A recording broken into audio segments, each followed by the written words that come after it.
Mart ayının 9-u olmasına baxmayaraq, yəni yaz ayı olmasına baxmayaraq, hava o qədər soyuqdur ki, bax bu cür qalın gödəkçə geyinib video çəkirəm. Hardasa temperatur 3 dərəcədir və sulu qar yağır. Bura Qusar rayonudur.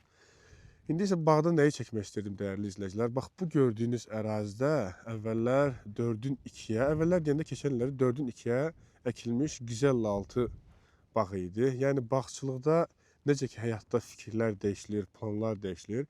Yəni bağçılıqda da bax bu cür tamam fərqli bir əkin sxeminə keçildi.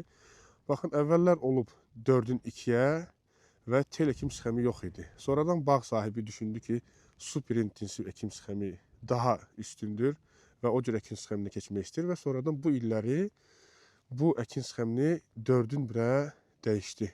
Və biz də tel əkin sxemini çəkdik, yəni beton dirəkləri biz bastırdıq və bu cür bir sxemə keçid etdik.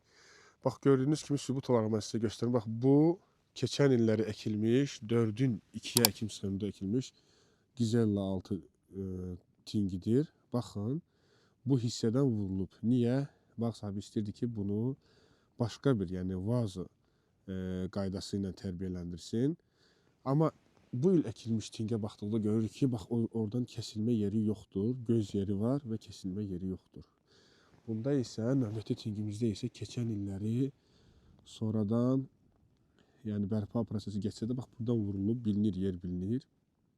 Bunu əvvəl istəmişdik ki, yenə vaz sistemində olsun. Bunda isə o yoxdur. Bax bu cür, yəni bu cür bir dəyişiklik olub. Yəni maraqlı bir hadisədir, yəni bağçılıqda belə bir şeylər olur və keçərlidir, heç bir sıxıntısı yoxdur. Yəni siz 4-ün 2-yə əkin sxemində əkə bilərsiniz, sonradan fikrinizi dəyişə bilərsiniz. Bu belə kritik bir qadağa yoxdur. Normal şəkildə heç bir problem yoxdur. Gördüyünüz kimi, bax bu cür bütün bağ tel əkin sxeminə keçdi. Belə dəyərli izləyicilər, Allah sizin malınıza bərəkət versin. Bunu çəkib paylaşmaq istədim. Sadəcə yaxınlıqdan keçirdim və bu bağ yadıma düşdü və gəldim bunu çəkdim. Sağ olun, növbəti videolarda görüşənədək.